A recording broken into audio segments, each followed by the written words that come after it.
만약에 말이죠, 인공지능이 우리 자신보다 우리를 더 잘 알게 된다면 과연 어떤 일이 벌어질까요? 오늘 이 시간에는 AI가 어떻게 우리의 생각과 행동을 예측하는지 그 강력한 메커니즘, 바로 예측 기계의 비밀을 한번 파헤쳐 보겠습니다. 아마 다들 이런 경험 한 번쯤은 있으실 거예요.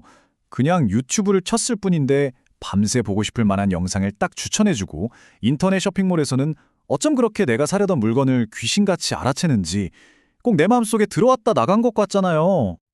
근데 이게 뭐 마법이나 초능력 그런 게 아니라는 거죠. 오늘 우리가 깊이 들여다볼 주제, 바로 인공지능의 핵심인 이 예측 기계가 보이지 않는 곳에서 아주 치밀하게 작동하고 있기 때문입니다. 자, 그럼 이 예측하는 기계라는 게 도대체 뭔지, 어떻게 돌아가는 건지부터 한번 알아볼까요? 많은 분들이 AI가 사람처럼 생각한다고 오해하시는데 사실 AI의 진짜 무서운 능력은 바로 이 예측에 있거든요. 그러니까 예측 기계라는 건 이런 거예요.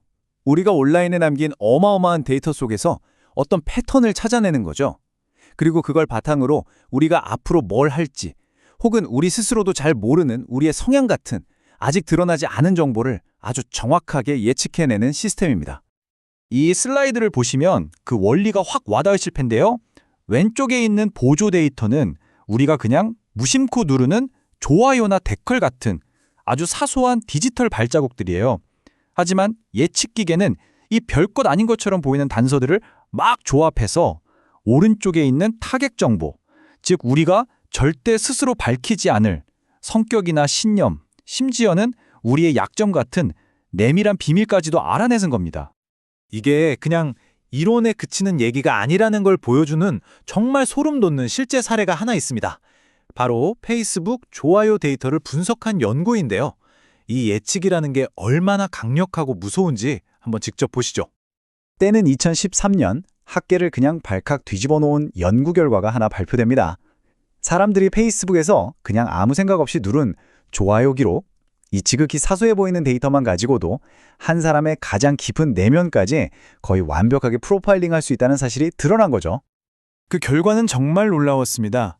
화면에 보이는 것처럼 정치 성향, 성적 지향, 종교는 뭐 기본이고요. 약물 사용 여부나 심지어 부모님이 이혼했는지 같은 어린 시절의 트라우마까지 90%가 남는 정확도로 예측해냈다고 해요. 우리가 그냥 귀여운 고양이 사진에 좋아요 한 번 눌렀을 뿐인데도 말이죠. 자, 그런데 이 기술이 그냥 개인의 비밀을 알아내는 데서 끝나면 그나마 다행일까요? 아니죠. 이제 AI는 사회 전체를 대상으로 우리를 보이지 않는 그룹으로 나누고 우리도 모르는 점수를 매기기 시작했습니다. 이걸 바로 예측적 분류라고 부릅니다. 핵심은 뭐냐면 이 모든 게 우리도 모르는 사이에 당연히 우리 동의도 없이 AI가 알아서 착착 진행한다는 거예요.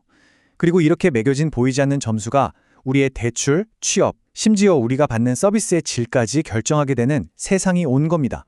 가장 쉬운 예가 바로 신용점수예요. 예전에는 그냥 대출 제때 갚았는지 같은 금융 기록만 봤잖아요. 근데 이제는 AI가 우리가 어떤 쇼핑몰을 주로 쓰는지, SNS에서 누구랑 어울리는지 같은 데이터까지 싹 긁어 모아서 우리의 상환 가능성을 예측하고 점수를 매기는 거죠. 채용 시장으로 가면 이건 더 심각해집니다. AI가 지원자가 쓴 단어, SNS 활동, 심지어 영상 면접 볼 때 표정이 어떻게 변하는지까지 분석해서 이 사람이 과연 성공적인 직원이 될 확률을 점수로 매겨버려요. 그리고 그 점수가 낮으면 인사 담당자는 우리 이력서를 아예 구경도 못하게 될 수 있다는 거죠. 그리고 기업들은요, 우리한테 고객 가치 점수라는 걸 매기고 있어요. 예를 들어 AI가 당신의 평생 가치를 12만 5천 원 정도로 예측했다? 그러면 고객센터에 전화했을 때 한참을 기다리거나 좀 불친절한 응대를 받을 수도 있습니다. 반면에 점수가 높은 고객은 바로 VIP 상담원한테 연결되죠. 이 모든 게 보이지 않는 예측 점수에 따라 갈리는 거예요. 자, 그럼 이 예측 기술이 개인의 삶을 넘어서 사회 전체를, 심지어 민주주의 자체를 조종하는 데 쓰인다면 어떻게 될까요? 이 예측이 어떻게 민주주의를 위협하는 거대한 정치적 무기가 될 수 있는지, 그 최악의 사례를 보여준 케임브리지 애널리티카 사건을 한번 들여다보겠습니다. 2016년 미국 대선 기억하시죠? 이때 케임브리지 애널리티카라는 회사가 등장합니다. 이들은 무려 8,007만 명에 달하는 페이스북 사용자 데이터를 당사자 동의도 없이 불법으로 싹 긁어모았어요. 그리고 이 어마어마한 데이터를 가지고 유권자 한 명 한 명의 아주 상세하고 깊은 심리 프로필을 만들어낸 거죠.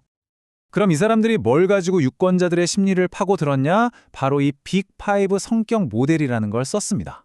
이게 뭐냐면 사람의 성격을 개방성, 성실성, 외향성, 친화성, 그리고 신경성이라는 5가지로 분류하는 심리학 이론인데요. 케임브리지 애널리티카는 페이스북 좋아요 기록만으로 각 유권자가 이 5가지 특성 중 어디에 속하는지 정확히 예측해냈던 겁니다. 그리고 여기서부터 정말 교묘한 심리 조작이 시작됩니다. 예를 들어 AI가 이 사람은 불안감이 높고 겁이 많은 유형이다. 즉, 신경성이 높다고 판단하면 바로 이런 광고를 보여주는 겁니다. 한밤중에 강도가 침입하는 공포스러운 광고를 집중적으로 보여줘서 사람들의 가장 깊은 공포심을 자극하고 결국 총기 소유를 옹호하는 특정 후보에게 투표하도록 유도한 거죠. 자, 그런데 반대로 전통이나 안정을 중요하게 생각하는, 그러니까 성실성이 높은 사람한테는 어땠을까요? 그 사람들한테는 아버지와 아들이 함께 있는 아주 평화롭고 향수를 자극하는 이미지를 보여주면서 똑같은 메시지를 전달했습니다. 핵심은 이거예요. 정치적 메시지는 똑같아요. 그런데 그 포장지를 각 개인의 심리적 약점에 맞춰서 완벽하게 다르게 만든 거죠. 이게 바로 예측을 이용한 맞춤형 여론 조작의 실체입니다. 결국 우리가 지금까지 본 이 모든 이야기들은요, 하나의 거대한 개념으로 이어집니다. 바로 예측 권력의 탄생. 이건 인류가 지금까지 한 번도 경험해보지 못한 완전히 새로운 형태의 권력이라고 할 수 있습니다. 예측 권력이란 바로 이런 겁니다. AI를 이용해서 사람을 그 사람 자신보다 더 잘 알게 되는 거예요. 그래서 그 사람의 다음 행동, 다음 선택을 미리 예측하고 결국에는 우리가 원하는 게 아니라 그들이 원하는 방향으로 우리를 은근슬쩍 이끌고 통제하는 능력. 이게 바로 예측 기계가 만들어내는 최종적인 그리고 가장 무서운 힘인 거죠. 자, 오늘 이야기는 여기서 마무리하겠습니다. 근데 마지막으로 이 질문 하나는 우리 모두 한 번쯤 깊게 생각해 봤으면 좋겠습니다. 이렇게 우리를 끊임없이 분석하고 예측하는 기계들 속에서 과연 지금 내가 내리는 이 선택이 정말 나의 자유의지로 하는 선택일까요? 아니면 보이지 않는 누군가의 예측과 설계에 따라 조종당하고 있는 건 아닐까요?